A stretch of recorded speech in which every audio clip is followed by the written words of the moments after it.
Hello friends, welcome to day trader Telugu and good evening. Sensex 1331 points gain అయి 80,437 దగ్గర close అయితే, Nifty 397 points gain అయి 24,541 దగ్గర క్లోజ్ అయింది. వెరాస్ బ్యాంక్ నిఫ్టీ 790 పాయింట్స్ గెయిన్ అయి 50,117 దగ్గర క్లోజ్ అయింది. ఫ్రెండ్స్, ఛానల్ ని క్లోజ్ గా ఫాలో అవుతున్న వాళ్ళకి ఈ విషయం క్లియర్ గా తెలుసు. మొన్న అంటే Wednesday US CPI inflation data వస్తుందని, బట్ దానికంటే మోస్ట్ ఇంపార్టెంట్ 15th ఆగస్ట్ మన మార్కెట్ హాలిడే టైమ్ లో ఉంటూ వస్తున్న యుఎస్ రీటైల్ సేల్స్ డేటా అనేలా మనం గతంలో మాట్లాడుకున్నాం. ఈ రెండు కూడా మార్కెట్స్ కి పాజిటివ్ గా వచ్చాయి. ఎస్, యుఎస్ కి సంబంధించిన ఇన్ఫ్లేషన్ డేటా 3% దగ్గరగా ఓవరాల్ ఇన్ఫ్లేషన్ డేటా ఉంటది అనుకుంటే 2.9% దగ్గరగా వచ్చింది ఇయర్ ఆన్ ఇయర్ లో. అండ్ కోర్ ఇన్ఫ్లేషన్ డేటా అనుకున్నట్లే వచ్చింది. దీంట్లో సర్ప్రైజ్ పాజిటివ్ లేదు, నెగిటివ్ లేదు. వెరాస్ overall CPI inflation data cool off అవుతుండడం ఇది మార్కెట్స్ కి పాజిటివ్. అండ్ దీని తర్వాత వస్తున్న బిగ్గెస్ట్ థింగ్ అయితే ఇదే. ఎందుకంటే యుఎస్ ఎకానమీ రిసెషన్ లోకి వెళ్ళిపోతుంది, జాబ్స్ తగ్గిపోతున్నాయి అండ్ జాబ్ హైక్స్ తగ్గుతున్నాయి అండ్ అన్ఎంప్లాయ్మెంట్ పెరుగుతుంది. ఈ ఒక ఊహాగానాలు ఏవైతే యుఎస్ ఎకానమీ రిసెషన్ లో ఉందనేలా ఫెడ్ వాళ్ళు వెంటనే బయటకు వచ్చి 50 basis points 75 basis points rate cut చేసి ఎకానమీని కాపాడాలనేలా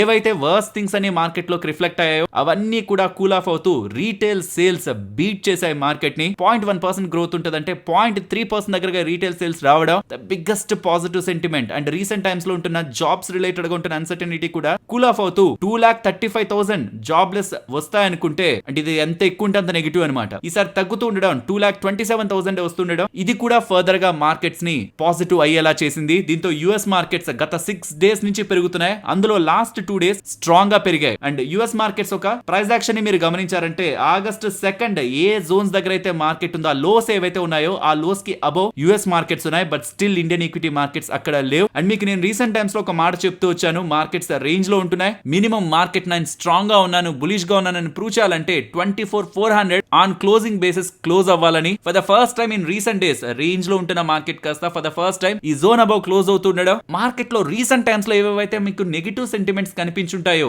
లైక్ మార్కెట్ బాగా పెరుగుతున్నప్పుడు మార్కెట్ ని కిందకి నెట్టింది ఏంటి? డాలర్ అండ్ క్యారీ ట్రేడ్ కదా, అదొకటి. రెండోది యుఎస్ కి సంబంధించి రిసెషన్ రాబోతుంది, ఎకానమీ ఇంపాక్ట్ అయింది. అందులో ఈ Japan and carry trade related గా మీరు ఎన్ చూసారనుకోండి, ఈ టైంలో మార్కెట్స్ బాగా క్రాష్ అయ్యాయి. బట్ దాని తర్వాత నుంచి అది వీక్ అవుతూ 149 దగ్గర వరకు వెళ్ళిపోయింది. సో రీసెంట్ గా కూడా ఎక్కువగానే వీక్ అయింది. కాబట్టి ఈ టెన్షన్స్ ఏవైతే మార్కెట్ లో ఉన్నాయో ఇవి కూల్ ఆఫ్ అయ్యాయి. అండ్ దాంతో పాటు జపాన్ కి సంబంధించిన జీడీపీ డేటా అప్డేట్ అయింది. ఎక్స్పెక్టేషన్స్ కంటే స్ట్రాంగ్ గా ఉంది. బట్ అక్కడ సెంట్రల్ బ్యాంక్ క్లియర్ గా చెప్పారు, మేమేం నెక్స్ట్ కమింగ్ టైమ్స్ లో వడ్డీ రేట్లు ఏం పెంచాం, భయపడొద్దు అని క్లారిఫై చేశారు. కాబట్టి ఎంత ఎకానమీ స్ట్రాంగ్ గా ఉన్నా వాళ్ళు వడ్డీ రేట్లు నియర్ టర్మ్ లో పెంచరు. ఎందుకంటే పెంచితే ఏం జరుగుతుంది, ఇది ఫర్దర్ గా స్ట్రెంథన్ అవుతుంది వాళ్ళ economy and US economy overall economies పైన కూడా ఈ క్యారీ ట్రేడ్ ఇంపాక్ట్ పడుతుంది. కాబట్టి దాన్ని స్టెబిలైజ్ చేసే ప్రయత్నం బ్యాంక్ ఆఫ్ జపాన్ వాళ్ళు రీసెంట్ గానే చేశారు. సో ఈ అన్సర్టనిటీ ఇక్కడి నుంచి మార్కెట్ ని కిందకి నెట్టిన దాంట్లో అన్సర్టనిటీ క్లియర్ అయింది. అండ్ యుఎస్ కి సంబంధించిన CPI inflation data, retail sales data and jobless claims data ఇవన్నీ యుఎస్ రెసెషన్ లో లేవు. సో ఫెడ్ వాళ్ళు కూడా అంత టెన్షన్ పడాల్సిన నీడ్ లేదని రెసెషన్ ఫియర్స్ ఏవైతే మార్కెట్స్ లోకి తీసుకొచ్చాయో దాన్ని కూడా సెటిల్ చేస్తున్నాయి. కాబట్టి ఆ 2 బిగ్ నెగిటివ్ థీమ్స్ ఏవైతే మార్కెట్స్ ని డౌన్ సైడ్ పుష్ చేశాయో అవి క్లియర్ అయ్యాయి. కాబట్టి యుఎస్ మార్కెట్స్ అయితే ఈ లెవెల్స్ కి అబోనే ఉన్నాయి, ఈ ఆగస్ట్ 2nd లెవెల్స్ అబోనే ఉన్నాయి. బట్ మన మార్కెట్స్ అక్కడ లేవు. బట్ ఇవాళ స్ట్రాంగ్ గా రీసెంట్ రేంజ్ ని బ్రేక్ చేస్తూ మార్కెట్ క్లోజ్ అవడం ఇండియన్ ఈక్విటీ మార్కెట్స్ లో స్ట్రెంత్ ని చూపిస్తూ ఉంది. అండ్ ఇంకొకటి, WHO వాళ్ళు మంకీ పాక్స్ అనే వైరస్ ని గ్లోబల్ హెల్త్ ఎమర్జెన్సీగా ప్రకటించేశారు. గతంలో మన మార్కెట్స్ కోవిడ్ వైరస్ కి ఎలా అయితే ఇంపాక్ట్ అయ్యాయి, ఇప్పుడు దీనికి కూడా ఇలానే ఇంపాక్ట్ అవుతాయి. అనగా మార్కెట్స్ లో భారీ పతనం ఉండబోతుందని ఎలా ట్విట్టర్ లో కొన్ని ప్లాట్ఫామ్స్ లో నేను కొన్ని ఇవాళ మీకు వీడియో రికార్డ్ చేద్దాం అన్నప్పుడు చూసాను. ఫ్రెండ్స్, వైరస్ అనే పదం ఉందంటే ప్రతిదీ కోవిడ్ లాగా మనకి స్ప్రెడ్ అయిపోదు. ప్రతి వైరస్ కి మోడ్ ఆఫ్ స్ప్రెడ్ డిఫరెంట్ గా ఉంటుంది. ప్రీవియస్ గా ఉంటున్నది వేరు, ఇది వేరు. ఎస్, కొంత డేంజరస్ అవుతున్నా వైరల్ ఇన్ఫెక్షన్ ఏమైనా డేంజరస్ అవుతున్నా ఇది మోడ్ ఆఫ్ స్ప్రెడ్ వేరు. గతంలో ఉంటున్న వైరస్ లా ఇది అంత వేగంగా మొత్తం దేశాలన్నీ స్ప్రెడ్ అయిపోయి అంత స్ట్రెంత్ ప్రెసెంట్ ఈ వైరస్ కి లేదు. బట్ మన జాగ్రత్తలో ఉండడం మంచిది. దీని గురించి మనం తర్వాత మాట్లాడుకుందాం. బట్ పర్సనల్ గా నాకు ఇది మార్కెట్స్ ని డిస్టర్బ్ చేస్తుంది, ఇది ఒక డిస్టర్బ్ చేసే ఎలిమెంట్ గా మారిపోతుందని అయితే నేను అనుకోవట్లేదు. సో ఏవైతే నెగిటివ్స్ ఇప్పటి వరకు మార్కెట్ లో ఉన్నాయో అవి సెటిల్ అయిపోయాయి. సో ఇప్పుడు మీరు నన్ను క్వశ్చన్ అడగచ్చు, అంటే ఏదైతే ఇక్కడ ఉంటున్నప్పుడు నెగిటివ్స్ వచ్చాయో దాంతో ఇక్కడ వరకు మార్కెట్ వచ్చింది, అవి సెటిల్ అయిపోయాయి కాబట్టి మళ్ళీ ఇక్కడికి వెళ్ళిపోతున్నా మార్కెట్ అంటే 2 విషయాలు మనం జాగ్రత్తగా అండర్లైన్ చేసి ఉంచుకోవాలి. పడుతున్నప్పుడు నేను ఈ విషయం చెప్పాను మీకు, మార్కెట్ లో ఒక బిగ్గెస్ట్ పాజిటివ్ థింగ్ రాబోతుంది. సెప్టెంబర్ లో రేట్ కట్ రిలేటెడ్ గా 50 బేసిస్ పాయింట్స్ ఉంటాయని అది మార్కెట్ ఫ్యాక్టర్ చేయట్లేదు అని చెప్పాను. బట్ ఇప్పుడు మొత్తం అంతా నార్మల్ అయిపోతే ఫెడ్ వాళ్ళు 50 బేసిస్ పాయింట్స్ ఎందుకు కట్ చేయాలి? 25 కట్ చేసుకుంటే చాలు కదా. స్లోగా వాళ్ళు వాళ్ళు వడ్డీ రేట్లు కట్ చేసుకుంటారు కదా. సో 50 బేసిస్ పాయింట్స్ నుంచి 25 బేసిస్ పాయింట్స్ రావడం మార్కెట్ రిలేటెడ్ గా ఇప్పుడు ఏదైతే ఉంటుందో పాజిటివిటీని అది కొంచెం తగ్గిస్తుంది. నెగిటివ్ అయితే తీసుకువెళ్దు. బట్ బిగ్గెస్ట్ థింగ్ ఏదైనా మార్కెట్ లో ఇప్పటి నుంచి కాదు, ఎప్పటి నుంచో 21, 22, 23, 24 ఈవెన్ 25,000 వచ్చినా 26,000 వచ్చినా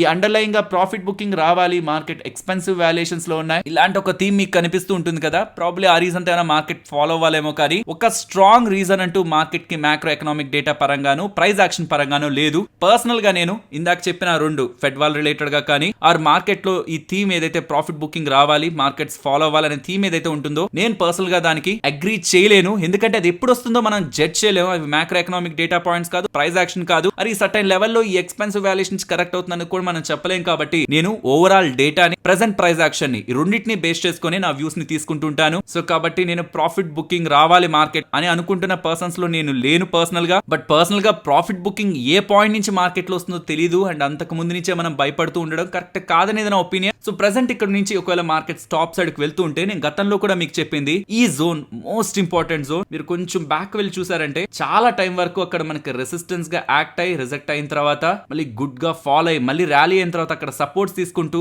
ఈవెన్ వర్స్ట్ టైం లో కూడా అక్కడ స్టెబిలైజ్ అయ్యి ఒక రోజు స్టెబిలైజ్ అయ్యి ఫాల్ అయిన ఇంపార్టెంట్ జోన్. కాబట్టి ఈ 400 అబోవ్ ఉంటే బెరిష్ గా అయితే నేను చూడను, బులిష్ గానే చూస్తాను. బట్ ఇమీడియట్ గా ఇది ఇంపార్టెంట్ రెసిస్టెన్స్ గా చూస్తాను. ఈ లెవెల్ అబోవ్ వెళ్తే మాత్రం మార్కెట్ ఆల్ టైమ్ హైస్ కి వెళ్తుందని పర్సనల్ గా నేను ఎక్స్పెక్ట్ చేస్తాను. అండ్ ఇంకేదైనా అన్సర్టనిటీ ఉందా అంటే కమింగ్ టైమ్స్ లో కొన్ని రాష్ట్రాలకు సంబంధించిన రాష్ట్ర ఎన్నికలు జరగబోతున్నాయి. ఈసీఏ వాళ్ళు, ఎలక్షన్ కమిషన్ ఆఫ్ ఇండియా వాళ్ళు ఇవాళ డేట్స్ అనౌన్స్ చేయబోతున్నారు. ఏ రాష్ట్రాలకి అవేమైనా చిన్న చిన్నవా లేదు కొంచెం పెద్దవి కూడా ఉన్నాయి, like Maharashtra, Jharkhand and Haryana. So ఈ రాష్ట్రాలకు సంబంధించిన ఎన్నికల డేట్స్ అండ్ ఆ ఎన్నికల టైంలో కొంచెం ఉంటుంది కదా. సో బీజేపీ వాళ్ళకి ఎక్కువగా మెజారిటీ వస్తుందా, ఇది కాంగ్రెస్ వాళ్ళకి వస్తుందా, సో దట్ కమింగ్ టైమ్స్ లో కూడా ప్రజలు ఎవరి సైడ్ ఉంటున్నారనేది కూడా ఉంటుంది. కాబట్టి అది కొంచెం మార్కెట్ ఇప్పుడు కాదు, ఇంకా నియర్ టర్మ్ లో ఎలక్షన్ డేట్స్ ని బట్టి ఆ పాయింట్స్ లో ఇంపాక్ట్ చేసే ఛాన్సెస్ కనిపిస్తాయి. ఇక ఇవి మార్కెట్ రిలేటెడ్ గా మనం చూడాల్సిన important aspects. So overall market ఒక యాక్టివిటీ ఇవాళ క్లోజింగ్ అయితే స్ట్రాంగ్ గానే మనకు కనిపిస్తుంది. అండ్ మీకు గుర్తుంటే కూడా రీసెంట్ టైమ్స్ లో మార్కెట్ ఒక range down side 23,800, top side 24,600, 800 point zone అని చెప్పాను. సో మార్కెట్ 24 కి దగ్గరగా ఉంది. బట్ స్టిల్ ఏదైనా ఒక రీజన్ ఈ రీటైల్ సేల్స్ రిలేటెడ్ గా ఏదైనా డేటా వచ్చినా అది స్ట్రాంగ్ గా గ్యాప్ అప్ అయి మార్కెట్ పెరిగిపోతే రిస్క్ లోకి వెళ్ళకూడదు. కాబట్టి 600 దగ్గరే, నేను యాక్చువల్లీ 400 దగ్గరే కన్సాలిడేట్ అయ్యి ఆగుతుంది అనుకున్నాను, కానీ ఇదేమో 600 వరకే ఇవాళ ఇంచుమించుగా వచ్చేసింది. నేను ఇంత మూని కూడా ఎక్స్పెక్ట్ చేయలేదు. రీటైల్ సేల్స్ డేటా అలా వచ్చినా ఇంత నేను ఎక్స్పెక్ట్ చేయలేదు. బట్ యూఎస్ మార్కెట్స్ గత 6 డేస్ నుంచి పెరుగుతున్నాయి. ఆగస్టు లోస్ కంటే అబోవ్ ఉన్నాయి. ప్రాబబ్లీ అది కూడా మీట్ అవ్వాలని ఇండియన్ మార్కెట్స్ ప్రయత్నించినట్లున్నాయి. ఇవాళ వెరీ స్ట్రాంగ్ క్లోజింగ్ కనిపించింది. అండ్ పోర్ట్ఫోలియో స్టాక్స్ లో కూడా వెరీ గుడ్ మూవ్ ఇవాళ మీరు చూసుంటారు. Because small caps, mid caps ఇవి రెండు కూడా ఇంచుమించుగా 2% దగ్గరగా పాజిటివ్ లో ఎండ్ అయ్యాయి. సో ఇవాళ మీ పోర్ట్ఫోలియోని మంచిగా స్ట్రాంగ్ గా మూవ్ చేసిన స్టాక్ అండ్ అది ఎంత పెరిగిందో అనేది కూడా కామెంట్ సెక్షన్ లో మెన్షన్ చేయండి. సో దట్ మన వాళ్ళ పోర్ట్ఫోలియోస్ లో ఇవాళ ఏ స్టాక్ బాగా పెరిగింది అన్నది జస్ట్ ఒక ఫన్ యాక్టివిటీ లా, దీనికి అర్థంగా ఏం రాదు, కానీ మనకి జస్ట్ కామెంట్ సెక్షన్ లో ఎవరెవరు ఎలాంటి స్టాక్స్ తో ఉన్నారనేది ఈజీగా అర్థమవుతుంది. సో దట్ ఎందుకు ఆ స్టాక్స్ అండ్ వాటి రిలేటెడ్ గా ఎప్పుడైనా స్టడీ చేయాలన్నా ఈవెన్ ఇలాంటి అప్డేట్స్ వస్తున్నప్పుడు కూడా వాటిని ఇంకా ఎక్కువ ఫోకస్ చేసి మన వాళ్ళు ఎక్కువ హోల్డ్ చేస్తున్నారని వాటి అప్డేట్స్ ను కూడా ఎక్కువగా నేను చెప్పడానికి నాకు కూడా అదొక ఫీడ్బ్యాక్ లా ఉంటుంది. కాబట్టి ఇలా నేను మిమ్మల్ని అడుగుతుంటాను. ఇంట్రెస్ట్ ఉన్న వాళ్ళు మీ ఆన్సర్స్ ని కామెంట్ సెక్షన్ లో చెప్పండి. అండ్ మార్కెట్ రిలేటెడ్ గా నా వ్యూ ఉందాక చెప్పినట్లే 400 అబోవ్ ఉన్నంత వరకు నో డౌట్ మార్కెట్ బేరిష్ గా కానీ ఆ రేంజ్ బౌండ్ లో కానీ ఉంటదని నేను అనుకోను. బులిష్ గానే ఉంటది అనుకున్నాను. బట్ అది స్ట్రాంగ్ బులిష్ అయితే కాదు. ఎందుకంటే ఇక్కడ ఒక ఇంపార్టెంట్ రెసిస్టెన్స్ ఉంది టువర్డ్స్ 24,650 ఆర్ 700 జోన్స్ దగ్గరకు వస్తున్నప్పుడు కొంచెం కాషియస్ అవ్వండి. ప్రాబబ్లీ అక్కడ కన్సాలిడేషన్ అయినా రావాలి, ఆర్ ఈవెన్ అప్ సైడ్ వచ్చిన ఆ జోన్ దగ్గర కొంచెం ఒక 3-4 డేస్ మార్కెట్ ఆగి మళ్ళీ పైకి వెళ్తే strong confirmation towards the all time highs వెళ్తుందని మనం ఎక్స్పెక్ట్ చేయొచ్చు. ఎల్స్ ఒక వర్స్ట్ కేస్ ఒకవేళ వస్తూ ఇక్కడ resistance faces down side significant గా వచ్చేసింది అనుకోండి, దెన్ మార్కెట్ ఇన్ బిట్వీన్ ఈ 2 జోన్స్ దగ్గర కొంత టైం కన్సాలిడేట్ అయ్యే ఛాన్సెస్ కూడా ఉంటాయి. కాబట్టి ఈ స్ట్రాంగ్ బులిష్ ఇంకా వెళ్ళిపోతుందని ఇలా యుఫోరియాకి వెళ్లే ముందు ఈ జోన్ అబోవ్ మార్కెట్ క్లోజ్ అవడం ఇంపార్టెంట్ అన్న విషయాన్ని కూడా మనం గుర్తుంచుకోవాలి. ఫ్రెండ్స్, ఇలా మార్కెట్ లో ఉంటున్న టోటల్ డేటాను అనాలిసిస్ చేస్తూ వీడియోని ఇలా మీ ముందుకు తీసుకురావడానికి మేము పెడుతున్న ఎఫర్ట్స్ మీకు వాల్యుబుల్ గా అనిపిస్తూ ఉంటే మన వీడియోని తప్పకుండా లైక్ చేయండి. ఫ్రెండ్స్, ఫర్ ద అవేర్నెస్ చెప్తున్నాను, WHO వాళ్ళు మంకీ పాక్స్ ని ఇదొక వైరల్ ఇన్ఫెక్షన్, ఇలా వచ్చిన వాళ్ళకి చర్మం మీద ఇలాంటి బ్లిస్టర్స్ వస్తాయి అండ్ ఒక 2-3 వీక్స్ లో ఈ వైరల్ ఇన్ఫెక్షన్ తగ్గిపోతుంది.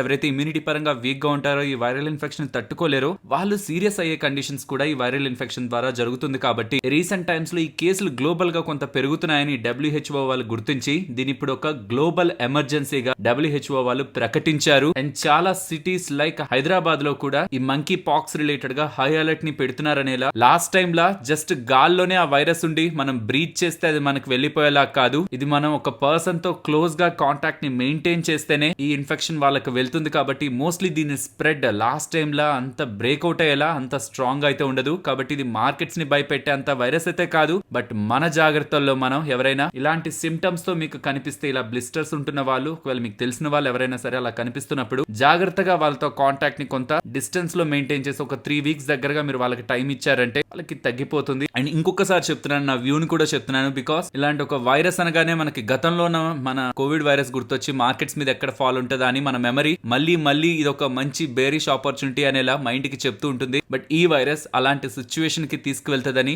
నేను అసలు అనుకోవట్లేదు. సో WHO వాళ్ళు గ్లోబల్ ఎమర్జెన్సీని డిక్లేర్ చేశారు ఈ వైరస్ రిలేటెడ్ గానీ మార్కెట్స్ కి దీనికి రిలేట్ చేసుకోవాల్సిన రిక్వైర్మెంట్ అయితే లేదు. బట్ మన జాగ్రత్తల్లో మనం ఉండడం మనకి, మన ఫ్యామిలీ మెంబర్స్ కి మంచిది. కాబట్టి దీని గురించి కొంత అవేర్నెస్ తో, ఇది కొంత క్లియర్ అయ్యేంత వరకు కొంత అవేర్నెస్ తో ఉండడం బెటర్. ఫ్రెండ్స్, నేను ఇప్పుడు చెప్పబోతున్నది అంటే మీరు స్టార్టింగ్ లో వినే మాటలని చాలా పాజిటివ్ గా ఉంటాయి. బట్ అలా బెండ్ అయిపోకండి, లాస్ట్ వరకు మనం విందాం దీన్ని. సో దట్ ఇది ఒక గ్రేట్ మల్టీ బ్యాగర్ అవ్వబోతుందా, ఆర్ ఇనిషియల్ గా ఫుల్ బజ్ ని క్రియేట్ చేస్తూ ఎండ్ లో ఇన్వెస్టర్స్ ని నష్టానికి గురి చేస్తుందా, ఇది కొంత జాగ్రత్తగా అర్థం చేసుకోవాలి. ఓలా ఎలక్ట్రిక్ వాళ్ళు ఐపీఓకి వస్తున్నప్పుడు మనకి తెలిసిన ఓలా ఎలక్ట్రిక్ ఆర్ వాళ్ళ గ్రోత్ ప్లాన్స్ వేరు. ఇప్పుడు ఈ రీసెంట్ టైమ్స్ లో మేనేజ్మెంట్ మాట్లాడుతున్న మాటలు అండ్ పర్టికులర్ గా నిన్న మేనేజ్మెంట్ ఇచ్చిన ప్రెజెంటేషన్ ఓలా ఎలక్ట్రిక్ గురించి కాదు. ఈ ప్రెజెంటేషన్ అంతా కూడా ఎంటైర్ ఓలా గురించి. అందులో ఎలక్ట్రిక్ రిలేటెడ్ గా కూడా చాలా డ్రాస్టిక్ స్టెప్స్ తీసుకోబోతున్నట్లయితే అప్డేట్స్ చేశారు. అందులో ఒక్కొక్కటి మాట్లాడుకుందాం. తర్వాత బ్రోకింగ్ ఫిర్మ్స్ ఏమంటున్నాయి, ఇది ఎక్కడికి వెళ్ళిపోతుంది అంటున్నారు ఈ స్టాక్ ని, అండ్ రియాలిటీ ఏంటి అనేది ఎండ్ లో మాట్లాడుకునే ప్రయత్నం చేద్దాం. ఓలా వస్తున్నప్పుడు బిజినెస్ గ్రోత్ ఆపర్చునిటీ స్కోప్ ఇవన్నీ ఒకలా ఉన్నాయి. అండ్ ఇప్పుడు వీళ్ళు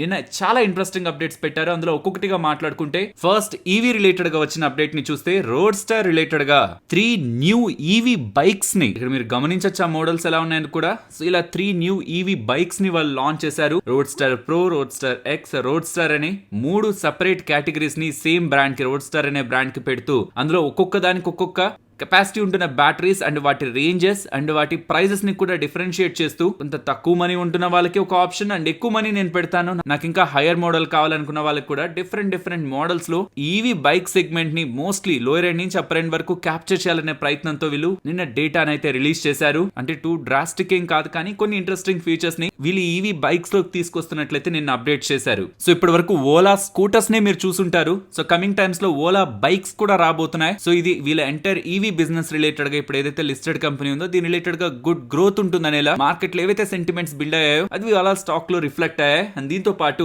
భవేష్ అగర్వాల్ గారు, founder and CEO of Ola electric and Ola Krutrim, ఇవన్నీ తనకు సంబంధించినవే. సో ఇప్పుడు ఓలా ఎలక్ట్రిక్ గురించి మాట్లాడుకున్నాం. ఇప్పుడు ఓలా కృత్రిమ్ గురించి, ఇదే ఆర్టిఫిషియల్ ఇంటెలిజెన్స్ AI రిలేటెడ్ గా ఇండియాని ఒక స్ట్రాంగ్ ప్లేస్ లో పెడుతుందని. ఇది ఎలక్ట్రిక్ కి సంబంధం ఏం లేదు కానీ బట్ ఓలా రిలేటెడ్ గా ఉంటున్న మిగిలిన అప్డేట్స్ కూడా చెప్తున్నా. ఇలా ఓలా కృత్రిమ్ కూడా కమింగ్ టైమ్స్ లో ఇండియా రిలేటెడ్ గా AI ఆర్టిఫిషియల్ ఇంటెలిజెన్స్ ని లీడ్ చేయబోతుందని. అండ్ ఓలా కన్స్యూమర్ రిలేటెడ్ గా Ola credit, AI shopping, copilot, automated dark stores ని తీసుకొస్తూ ONDC రిలేటెడ్ గా పార్ట్నర్ అయి ఇంకా ఇప్పుడు ఉంటున్న ఈ కామర్స్ మొత్తాన్ని కూడా మోర్ యాక్సెసిబుల్, డెమోక్రటిక్ చేసి అఫోర్డబుల్ టు ఆల్ ఇండియన్స్ వీళ్ళు చేయబోతున్నారని. ఎంటైర్ ఈ సప్లై చైన్ నెట్వర్క్ ఉంది కదా, ఇప్పటి వరకు స్విగ్గీ, జొమాటో, ఫ్లిప్కార్ట్, అమెజాన్ వీటి హవా నడుస్తుంది ఈ కామర్స్ లో. బట్ ఇప్పుడు ONDC తో వీళ్ళు టైఅప్ అయి ఈ ఎంటైర్ సప్లై చైన్ నెట్వర్క్ ని రెవల్యూషనరీగా మారుస్తూ ఇంకా అఫోర్డబుల్ గా అందరు ఇండియన్స్ కి తీసుకురావాలనేది వీళ్ళ ప్రయత్నం అని చెప్తున్నారు. అండ్ దాంతో పాటు ఇండియాలోనే లార్జెస్ట్ సెల్ భారత్ సెల్ అని, భారత్ 4680 సెల్ ని వీళ్ళు డెవలప్ చేసి ఈవీస్ లో మాత్రమే కాదు మన ఇళ్లలో, కమ్యూనిటీస్ లో, గ్రిడ్స్ లో కూడా యూజ్ చేసేలా ఒక బ్యాటరీని వీళ్ళు డిజైన్ చేస్తున్నట్లు ఈ ఓలా ఎలక్ట్రిక్ అండ్ ఇతర బిజినెస్ అన్నిటి పరంగా కూడా ఇంట్రెస్టింగ్ కామెంట్స్ అయితే చేశారు. అందులో మనం ప్యూర్ గా ఓలా ఎలక్ట్రిక్ గురించే చూస్తే ఈ కొత్త మోడల్స్ ని లాంచ్ చేస్తూ అండ్ ప్రైజింగ్ పరంగా వేరియస్ సెగ్మెంట్ ఆఫ్ పీపుల్ ని క్యాప్చర్ చేసేలా అట్రాక్టివ్ ప్రైజింగ్ వీళ్ళు పెడుతున్నారనేలా మార్కెట్స్ లో పాజిటివ్ వినిపిస్తుంటే ఆ మోడల్ లుక్స్ బాగోట్లేదు. వాటి రిలేటెడ్ గా ఇంకొంచెం బెటర్ వర్క్ చేసి ఉండాల్సింది. ఎందుకంటే బెటర్ మోడల్స్ ఈవీస్ లో ఆల్రెడీ ఉన్నాయి లుక్స్ పరంగా. బికాస్ లుక్స్ చాలా ఇంపార్టెంట్. పర్టికులర్ గా 2 lakhs పెడుతున్నారు, 1,80,000 పెడుతున్నారంటే లుక్స్ చాలా ప్రధానమైన రోల్ ప్లే చేస్తాయి. సో లుక్స్ బాగోట్లేదు అనేలా కొంత దగ్గర నెగిటివ్ కామెంట్స్ కూడా ఉంటున్నాయి. బట్ ఈ రెండింటిని కంబైన్ చేసి చూస్తే ఈ 2-wheeler ఎలక్ట్రిక్ వెహికల్ మార్కెట్ లో స్కూటర్స్ తో పాటు ఈ బైక్స్ ని కూడా తీసుకొచ్చి ఈ 2-wheeler ఎలక్ట్రిక్ వెహికల్ పెనట్రేషన్ లో ఓలా వాళ్ళు ముందుండాలనేలా ప్రయత్నిస్తున్నారు. Already market leader. లిమిటెడ్ ఇంకా సిగ్నిఫికెంట్ గా గెయిన్ అవ్వాలని ప్రయత్నిస్తున్నారని, అండ్ ఇప్పుడు ఏదైతే ఈవీ కాస్ట్లు అవుతున్నాయో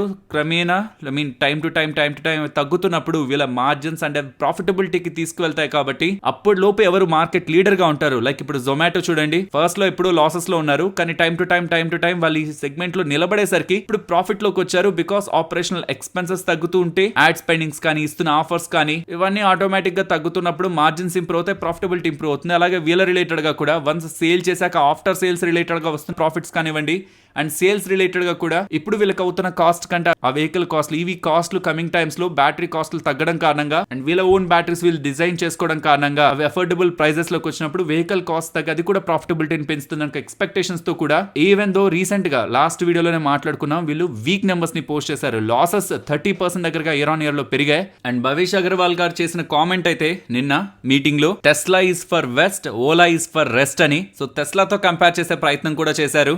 సో టెస్లా ఒక గ్రోత్ కి ఓలా ఒక గ్రోత్ మ్యాచ్ అవుతుందనేలా ఇండైరెక్ట్ గా తను స్టేట్మెంట్స్ చేస్తుండడం కూడా మేబీ ఇన్వెస్టర్స్ ని ఎక్సైట్ చేస్తుండొచ్చు. సో ఇవన్నీ ఎలా ఉంటాయంటే స్టేట్మెంట్స్ అండ్ రిలీజ్ చేశారు మోడల్స్ అండ్ అప్కమింగ్ టైమ్స్ లో కూడా ఇది బిజినెస్ లోకి రిఫ్లెక్ట్ అవ్వాలి. అండ్ టైం టు టైం వస్తున్న కాంపిటీషన్ కూడా వీళ్ళు తట్టుకొని, అది ఎవరి దగ్గర నుంచి కాంపిటీషన్, న్యూ ప్లేయర్స్ దగ్గర నుంచి కాదు, ఎగ్జిస్టింగ్ ఉన్న ప్లేయర్స్ దగ్గర నుంచి. లైక్ టీవీఎస్ వాళ్ళు ఉంటున్నారు అండ్ హీరో వాళ్ళు కూడా ఇండైరెక్ట్ గా ఈవీ కంపెనీస్ లో ఇన్వెస్ట్మెంట్స్ చేస్తున్నారు, 2-వీలర్ ఈవీ కంపెనీస్ లో. అండ్ రతన్ ఇండియా ఎంటర్ప్రైజెస్ వాళ్ళు కూడా 2-వీలర్ ఈవీ కంపెనీస్ లో ఇన్వెస్ట్మెంట్ చేస్తున్నారు. ఇలా డిఫరెంట్ ప్లేయర్స్ ఆల్రెడీ నేమ్ ఉంటున్న ఈవీ ప్లేయర్స్ ని ఇన్వెస్ట్మెంట్ చేస్తూ వాళ్ళ అండర్లోకి తీసుకొచ్చుకుంటూ అండ్ ఆల్రెడీ ఉంటున్న వాళ్ళు లైక్ టీవీఎస్ వాళ్ళు కానీ, బజాజ్ వాళ్ళు కానీ అండ్ ఇతరులు కూడా ఈవీ సెగ్మెంట్ రిలేటెడ్ గా 2-వీలర్ మార్కెట్ లో గ్రో అయ్యేందుకు డిఫరెంట్ ఆపర్చునిటీస్ ని చూసినప్పుడు వాళ్ళు కూడా మార్కెట్ షేర్ ని గెయిన్ అయ్యే ప్రయత్నం చేస్తుంటారు. ఆ టైంలో వీళ్ళు మార్కెట్ షేర్ ని కోల్పోకుండా లీడర్ గా నిలబడి ఇక్కడ నుంచి FY 27-28 వరకు వీళ్ళు సస్టైన్ అవ్వగలుగుతుంటే సేమ్ మార్కెట్ షేర్ తో, దెన్ డెఫినెట్లీ వీళ్ళు వెరీ గుడ్ గ్రోత్ ని చూసే స్కోప్ ఉంది. బట్ ఈ లోపు మార్కెట్ షేర్ ని లూజ్ అవడం, ఆ తీసుకొచ్చిన మోడల్స్ ఫ్లాప్ అయి పెద్దగా గ్రోత్ లేకపోతుంటే మాత్రం అండర్లైన్ చేసి ఉంచండి, ఇప్పుడు ఉంటున్న ఈ వాల్యుయేషన్స్ అడ్జస్ట్ అయితే అవ్వవు, అంటే మ్యాచ్ అయితే అవ్వవు. సో కాబట్టి ఎవరైతే ఈ నెరేటివ్స్ ని విని ఇన్వెస్ట్మెంట్స్ చేస్తున్నారో ఇలా అప్పర్ సర్క్యూట్స్ కి వెళ్తున్నప్పుడు లేకపోతే ఫర్దర్ గా పెరుగుతున్నప్పుడు స్టాక్ డబుల్ అవ్వచ్చు, ట్రిపుల్ అవ్వచ్చు, బట్ ఇవాళ వాళ్ళు ఏం చూపించరు, ప్రాఫిట్స్ ని చూపించరు, ఆర్ ఇంకేమైనా వాళ్ళు చెప్తున్న స్టేట్మెంట్స్ అన్ని ఇవాళ ఏం మనకు వచ్చి కనిపించే వాళ్ళ నెంబర్స్ లో మినిమం 2 years 3 years పడుతుంది. సో అప్పటి వరకు స్టాక్ ఎటైనా వెళ్ళొచ్చు, బట్ ఆ తర్వాత ఏంటనేది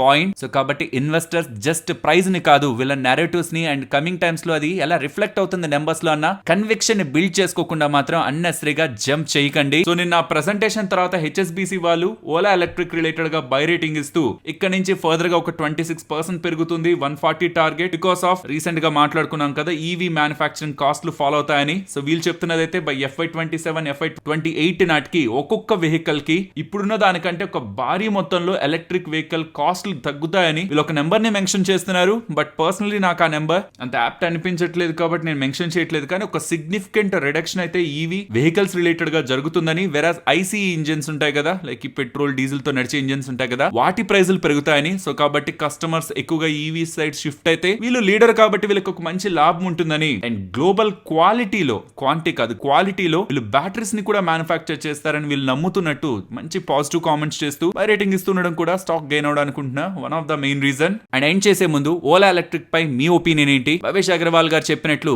టెస్లాకి పోటీగా ఓన్లీ వెస్ట్ లో మాత్రమే టెస్లా, రెస్ట్ లో ఓలా ఉంటుంది అండ్ పర్టికులర్ గా ఇండియాలో ఓలా హవా నడుస్తుందని తను చేస్తున్న స్టేట్మెంట్స్ మీరు స్ట్రాంగ్ గానే నమ్ముతున్నారా? ఇప్పుడు ఉంటున్న మార్కెట్ షేర్ కంటిన్యూస్ గా గెయిన్ అవుతూ అట్లీస్ట్ ఇక్కడే మెయింటైన్ అవుతూ కమింగ్ టైమ్స్ లో వీళ్ళే మార్కెట్ లీడర్ గా ఎలక్ట్రిక్ వెహికల్ సెగ్మెంట్ లో ఉంటారని మీరు ఎక్స్పెక్ట్ చేస్తున్నారా? మీ ఒపీనియన్స్ చెప్పండి. అండ్ దాంతో పాటు రిలీజ్ చేసిన ఈ 3 మోడల్స్ ఒక లుక్స్ పై మీ ఒపీనియన్ చెప్పండి, లుక్స్ వరకు, బికాస్ వాడి దాని రిలేటెడ్ గా పర్ఫార్మెన్స్ మనకి తర్వాత లుక్స్ వరకు మీకు ఎలా అనిపించింది ఆల్రెడీ దీన్ని ట్రాక్ చేసిన వాళ్ళు మీ ఒపీనియన్స్ ని చెప్పండి. ఫ్రెండ్స్, ఇలా న్యూస్ అప్డేట్స్ ని అనాలిసిస్ చేస్తూ మీ ముందుకి కంటెంట్ తీసుకురావడానికి మేం పెడుతున్న ఎఫర్ట్స్ మీకు వాల్యుబుల్ గా అనిపిస్తూ ఉంటే మన వీడియోని తప్పకుండా లైక్ చేయండి. And next state Bank of ఇండియాకి పంజాబ్ నేషనల్ బ్యాంక్ కి ఒక పెద్ద షాక్ కాంగ్రెస్ వాళ్ళు రూల్ చేసిన కర్ణాటక గవర్నమెంట్ దగ్గర నుంచి ఎదురైంది. ఇక్కడ మీరు స్క్రీన్ మీద గమనించవచ్చు, Punjab National Bank Rajaji Nagar branch వీళ్ళకి సంబంధించిన 25 crore ఫిక్స్డ్ డిపాజిట్ ని మిస్యూజ్ చేశారని, అలాగే స్టేట్ బ్యాంక్ ఆఫ్ ఇండియా వాళ్ళ అండర్ లో ఉంటున్న స్టేట్ బ్యాంక్ ఆఫ్ మైసూర్ వాళ్ళు Karnataka State Pollution Control Board వాళ్ళ డిపాజిట్ లో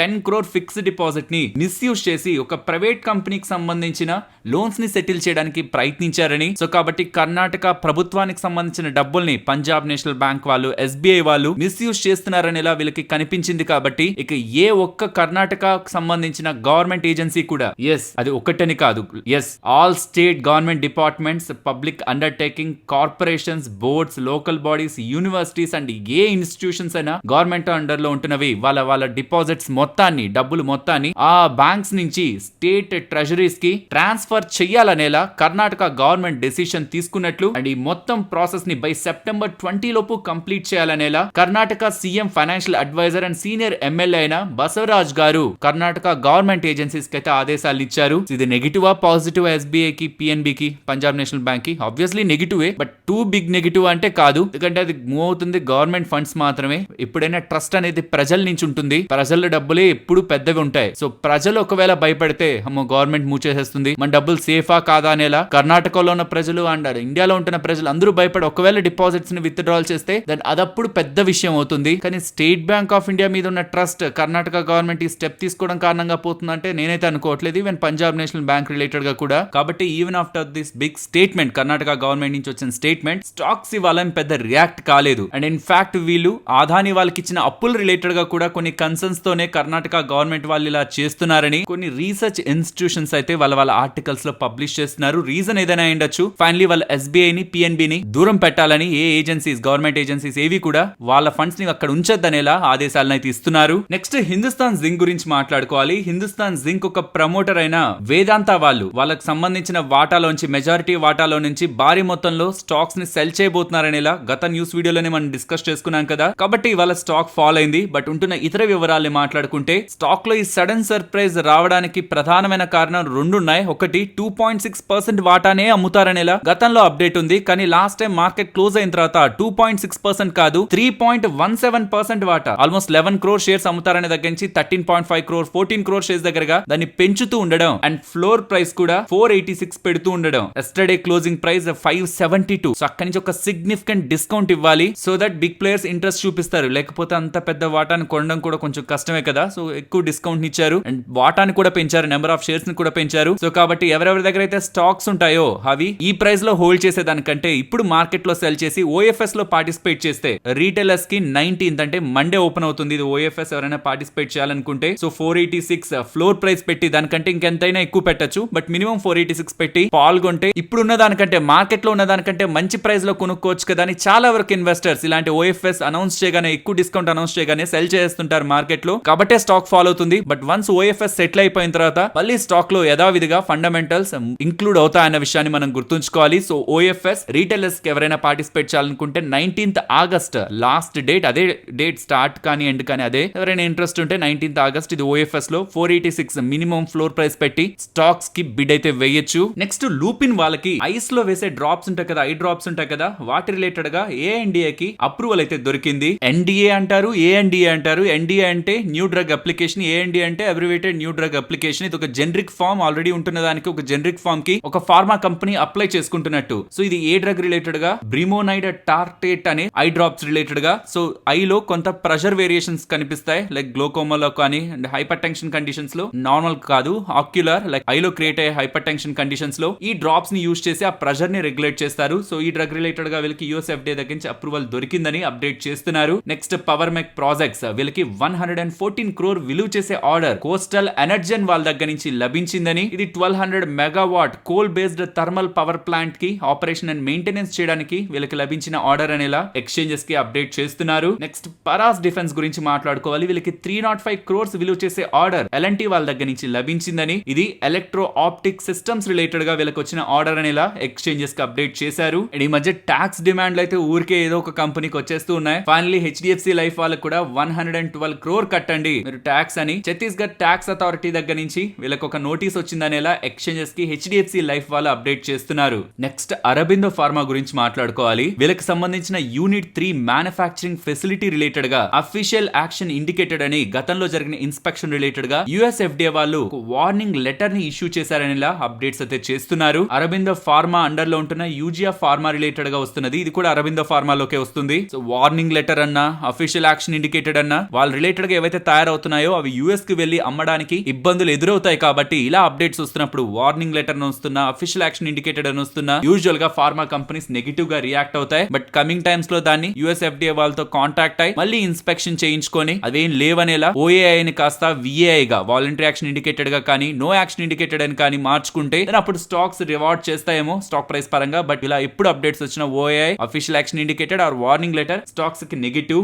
నెక్స్ట్ స్ట్రైడ్స్ ఫార్మా గురించి మాట్లాడుకోవాలి ఫ్రెండ్స్. వీళ్ళకి ఒక బిజినెస్ ఉంది, ఒక సబ్సిడరీ ఉంది, అల్టిమా ఇన్నోవేషన్స్ అని. ఆ ఎంటైర్ బిజినెస్ ని వీళ్ళు డిజాల్వ్ చేస్తున్నట్లు చెప్తున్నారు. ఎగ్జాంపుల్, మీ అండర్ లోనే ఒక 2-3 కంపెనీస్ ఉన్నాయనుకోండి, అందులో ఒక కంపెనీ బిజినెస్ రిలేటెడ్ గా మీరు ఫోకస్ చేయడం, దాని ఆపరేషన్స్ అన్ని చూసుకోవడం, అవన్నీ మీకు అంత సరిగా అనిపించట్లేదు, అంత వర్త్ అనిపించట్లేదు అంటే దాన్ని డిజాల్వ్ చేసి దాంట్లో ఉంటున్న మ్యాన్ పవర్ ని ఆర్ మీరు అప్పటి వరకు దాని మీద చేసిన ఫోకస్ ని ఇతర బిజినెస్ లు, మిగతా 2 బిజినెస్ ల మీద పెట్టారనుకోండి, ఇంకా గుడ్ గ్రోత్ ఉంటుందనేలా మీరు భావిస్తారు కదా. Energy and focus and resources and core business related గా మీరు ఎక్స్ట్రాగా ఇప్పుడు మీకు దొరుకుతున్న టైం, ఇదంతా కూడా బిజినెస్ ని గ్రో చేస్తుందని మీరు అనుకున్న, ఒకవేళ ఏదైనా యూజ్ లేని దాన్ని డిజాల్వ్ చేసేసారనుకోండి, అది కూడా మీ కంపెనీ పాజిటివ్ గా తీసుకుంటుంది కదా. అలాంటి స్టెప్ ఇక్కడ కనిపిస్తుంది. వీళ్ళ అండర్ లో ఉంటున్న ఈ కంపెనీని డిజాల్వ్ చేస్తున్నట్టు స్ట్రైడ్స్ ఫార్మా వాళ్ళైతే అప్డేట్ చేస్తున్నారు. నెక్స్ట్ బ్రిగేడ్ గ్రూప్ వాళ్ళు, ఇది నాకు ఎగ్జాక్ట్ తెలియట్లేదు దీన్ని ఎలా బయట ప్రొనౌన్స్ చేస్తారో, మేబీ ఇది వెళ్లే వాళ్ళు ఉంటారు, దాన్ని రాంగ్ గా అనుకుంటారేమో. ఏబీ కాఫీ అని ఉంది, మరి ఏబ్ కాఫీ అనాలా, ప్రస్తుతానికి అలానే అనుకుందాం. సో బ్రిగేడ్ గ్రూప్ వాళ్ళు ఏబ్ కాఫీ వాళ్ళతో వాళ్ళ కమర్షియల్ ఆఫీస్ కాంప్లెక్సెస్ లో ఆర్ స్పేసెస్ లో ఈ కాఫీ అవుట్లెట్స్ ఓపెన్ చేయడానికి వీళ్ళతో ప్యాక్ట్ అయితే ఒక ఒప్పందాన్ని అయితే కుదుర్చుకున్నట్లు కనిపిస్తుంది డేటా. 6 అవుట్లెట్స్ అయితే వీళ్ళు బ్రిగేడ్ ప్రాపర్టీస్ లో ఓపెన్ చేయబోతున్నట్టు ఏబ్ కాఫీ వాళ్ళు. సో ఇక్కడ వీళ్ళ బ్రాండ్ కూడా Brewway innovation private limited, Abe coffee brand name, company name అయితే ఇది. సో వీళ్ళు ఓపెన్ చేయబోతున్నట్లు అప్డేట్స్ అయితే కనిపిస్తూ ఉన్నాయి. అండ్ అంబుజా సిమెంట్స్ వాళ్ళు పెన్నా సిమెంట్స్ రిలేటెడ్ గా 100% స్టేక్ ని అక్విజిషన్ చేస్తున్నట్టు. సో దట్ ఇక పెన్నా సిమెంట్స్ అంటే 100% హోలీ ఓన్డ్ సబ్సిడరీ, మొత్తం కంపెనీ కూడా అంబుజా సిమెంట్స్ లోకి వెళ్తుందనేలా ఎక్స్చేంజెస్ కి అంబుజా సిమెంట్స్ వాళ్ళు అప్డేట్ చేస్తున్నారు. ఫ్రెండ్స్, జీవితాంతం కష్టపడి సంపాదించింది అండ్ రాత్రి పగలు అని లేకుండా ఎక్కువ ఓవర్ టైం చేసి కూడా సంపాదించిన మొత్తం డబ్బుల్ని అలా చిటికలో క్షణాల్లో స్కామర్స్ కొట్టేస్తుంటే, నేను రీసెంట్ గా కూడా చెప్పాను, చదువుకోని వాళ్ళు కాదు, చదువున్న వాళ్ళే భారీగా మోసపోతున్నారు. లక్నోకి సంబంధించిన న్యూరాలజిస్ట్ 2,80,00,000 రూపాయలు తన రిలేటెడ్ గా ఫ్రాడ్ జరిగిందని, సో ఇప్పుడు ఇది సిబిఐ కి మూవ్ అయిందని. సో ముందు మీరు సిబిఐ ఆఫీసర్ తో మాట్లాడమని కాల్ ఒక సిబిఐ ఆఫీసర్ అనేలా ఒక ఫేక్ పర్సన్ కి ట్రాన్స్ఫర్ చేసి స్కైప్ ని ఆన్ చేయండి వెంటనే మీరు, లేదంటే మీరు అరెస్ట్ అవుతారని. స్కైప్ ఆన్ చేశాక వాళ్ళందరూ కూడా పోలీస్ దుస్తుల్లో కనిపిస్తుండడం, ఇది నిజంగానే అఫీషియల్ గా వస్తున్న కాల్ అనుకుని తను నమ్మి స్లోగా వాళ్ళ మాటలను ఒక్కొక్కటిగా నమ్ముతూ వాళ్ళ రిలేటెడ్ గా డేటాని షేర్ చేస్తూ చివరికి తన అకౌంట్ లో ఉంటున్న టోటల్ డబ్బులు 2,80,00,000 తను ట్రాన్స్ఫర్ చేసినట్లు, ట్రాన్స్ఫర్ చేశాక ఫైనల్లీ ఇది ఒక స్కామ్ అని అర్థమైనట్లయితే చెప్తున్నారు. ఫ్రెండ్స్, ఎడ్యుకేషన్ వేరు, లైక్ ఎడ్యుకేషన్ లో మనం ఎంత స్టేజ్ కి వెళ్ళాం అనేది వేరు, అవేర్నెస్ వేరు. సొసైటీ పరంగా ఏం జరుగుతున్నాయి, ఎక్కడ ఎలా మాట్లాడాలి అండ్ ఎలా మనల్ని స్కామ్ చేస్తారు అండ్ మనం ఎలా జాగ్రత్తగా ఉండాలి, అవేర్నెస్ వేరు. కాబట్టి పిల్లలకి కానీ మీ ఇంట్లో ఉంటున్న వాళ్ళకి, మీరు పెద్దవాళ్ళు అవుతున్నా చిన్న వాళ్ళు అవుతున్నా ఎవరైనా మీకుంటున్న అవేర్నెస్ ని మీ ఇంట్లో వాళ్ళకి అండ్ బంధువులకి క్రియేట్ చేయకపోతే ఇది ఇక్కడతో ఆగదు. 2,80,00,000 తన దగ్గర నుంచి ఇది బయటకు వచ్చింది, బయటకు రానివన్నీ ఉంటాయి. సో కాబట్టి ఎంత వీలైతే అంత అవేర్నెస్, ఎవరైనా ఫోన్ చేసి పోలీస్ ఆఫీసర్ల దుస్తులు వేసుకొని అది ఇది ఎన్ని చెప్తున్నా సరే ₹1 కూడా ట్రాన్స్ఫర్ చేయొద్దని చెప్పండి. నిజంగా ఎవరైనా పోలీస్ ఆఫీసర్ మనం తప్పు చేసామని అనుకుంటే అరెస్ట్ చేస్తారు, కానీ స్కైప్ కాల్ ఆన్ చేసి మీరు ఇలా చేశారు అలా చేశారు డబ్బులు పంపించండి అని ఎవరైనా అడుగుతారా? ఇంత పెద్ద మొత్తంలో డబ్బులు ట్రాన్స్ఫర్ చేసేలా మనమేం తప్పు చేస్తుంటాం? మనం తప్పు చేయనప్పుడు భయపడాల్సిన అవసరం ఏముంటుంది? కాబట్టి ఇలాంటివి జాగ్రత్తగా ఉండకపోతే మనకు తెలిసిన వాళ్ళలో ఎవరో ఒకరి దగ్గర నుంచి నేను ఇలా ఆన్లైన్ లో మోసపోయిన ఒక మాటని మనం వినాల్సి వస్తుంది. మీకు తెలిసిన అవేర్నెస్ ని తప్పకుండా మన వాళ్ళతో షేర్ చేయండి. ఈ వీడియోని కాదు నేను షేర్ చేయమంటున్నది, బికాస్ ఇంత వీడియోలో వాళ్ళు ఈ పాయింట్ ని వెతకలేరు. మీకు తెలిసిన అవేర్నెస్ ని త్రూ మౌత్ టాక్ మన మాటల ద్వారా షేర్ చేసే ప్రయత్నం ఎప్పటికప్పుడు చేస్తూ ఉండండి. And next M&M Mahindra and Mahindra గురించి మాట్లాడుకోవాలి. వీళ్ళ వెహికల్స్ లో థార్ వెహికల్ కి ఒక సెపరేట్ ఫ్యాన్ బేస్ ఉంటుంది. దాంట్లో ఒక కొత్త వేరియంట్ ని లాంచ్ చేశారు. 5 doors తో థార్ వెహికల్ ని థార్ రాక్స్ అనే ఒక పేరుతో లాంచ్ చేశారు. దీని starting price ex showroom price 12,90,000 దగ్గరగా పెట్టారు. ఆఫ్టర్ ఈ లాంచ్ నోమ్రా వాళ్ళు స్టాక్ రిలేటెడ్ గా బై రేటింగ్ ఇస్తూ టార్గెట్ ప్రైస్ 3,400 అని. అండ్ గోల్డ్మాన్ సాక్స్ వాళ్ళు కూడా థార్ రాక్స్ వీళ్ళ ఆల్రెడీ ఎగ్జిస్టింగ్ పోర్ట్ఫోలియో వెహికల్ పోర్ట్ఫోలియోకి స్ట్రెంత్ ని యాడ్ చేస్తుందని ఇలా అప్డేట్ చేశారు. నెక్స్ట్ నిఫ్టీ అలాగే bank Nifty support and resistance present ఉన్న లెవెల్స్ నుంచి నిఫ్టీ డౌన్ సైడ్ కి వస్తుంటే వాళ్ళు గమనించారా, బేస్ ఫార్మ్ చేసింది రెసిస్టెన్స్, కొంత పుల్ బ్యాక్ మళ్ళీ టాప్ సైడ్ వెళ్ళింది. సో మళ్ళీ డౌన్ సైడ్ వస్తే ఈ రెసిస్టెన్స్ సపోర్ట్ అవుతుంది. ఈ లెవెల్స్ నేను మీకు ప్రీవియస్ గా ఇచ్చినవే, నేను ఏ కొత్త లెవెల్స్ ఇప్పుడు డ్రా చేయలేదు, ఇవన్నీ ప్రీవియస్ ఉన్న లెవెల్స్. సో ఈ జోన్ బ్రేక్ అయింది అనుకోండి డౌన్ సైడ్, ఇవాళ తీసుకున్న సపోర్ట్ అండ్ రెసిస్టెన్స్ గా ఉన్న ఈ జోన్ అయినా 24,430 second level of support. So immediate గా అయితే 24,520, అది బ్రేక్ అయితే 24,430 and immediate resistance 24,580 and above 24,620, above 24,670. ఈ 670 దగ్గరకు వస్తున్నప్పుడు ఈ 2 లెవెల్స్ ఓకే, బట్ ఈ 670 దగ్గరకు వస్తున్నప్పుడు కొంచెం కాషియస్ గా ఉండండి. And coming to bank Nifty important zone దగ్గర ఇది ఒక చిన్న జోన్ 580 to 620, ఒక 40 పాయింట్ జోన్ జోన్ దగ్గర ఇవాళ రెసిస్టెన్స్ ఫేస్ చేసింది కదా, ఇది కూడా ముందు డ్రా చేసిన లెవెల్సే. ఒకవేళ ఇక్కడ నుంచి ఫర్దర్ గా డౌన్ సైడ్ వస్తూ ఉంటే రెసిస్టెన్స్ ఇదే అనుకోని 50,360 అండ్ బిలో 50,150. ఇక్కడ నుంచి అప్ సైడ్ కి వెళ్తుంటే 50,970 ఇంపార్టెంట్ రెసిస్టెన్స్ గా అయితే కనిపిస్తుంది. And market range coming days లో నేను ఎక్స్పెక్ట్ చేయట్లేదు. 400 అబోవ్ క్లోజ్ అయింది కాబట్టి బులిష్ గా ఉంటుందని ఎక్స్పెక్ట్ చేస్తున్నాను టువర్డ్స్ 24,750 వరకు. అక్కడ కొంత కన్సాలిడేట్ అయ్యి ఫర్దర్ గా మార్కెట్ లో ఇదే మొమెంటం కొనసాగుతుంటే బులిష్ గా ఉండే ఛాన్స్ ఉన్నాయి కాబట్టి రేంజ్ బౌండ్ కి స్కోప్ తక్కువ ఉందని ఒక ఒపీనియన్ తో రేంజ్ బౌండ్ యాక్టివిటీ గురించి నేను మార్కెట్ లో చూడట్లేదు. ఇఫ్ ఇన్ కేస్ నేను రాంగ్ అయి మార్కెట్ అగైన్ 400 బిలో వచ్చినా అరే ఏదైనా ఇంపార్టెంట్ జోన్ దగ్గర కన్సాలిడేట్ అవుతుంది అనుకున్నా రేంజ్ గురించి మాట్లాడతాను. అప్పటి వరకు మార్కెట్ లో రేంజ్ ని అవాయిడ్ చేస్తున్నాను. మరొక ఇంట్రెస్టింగ్ వీడియోతో మళ్ళీ మీ ముందుకు వస్తాను. అంతవరకు టేక్ కేర్. జై హింద్.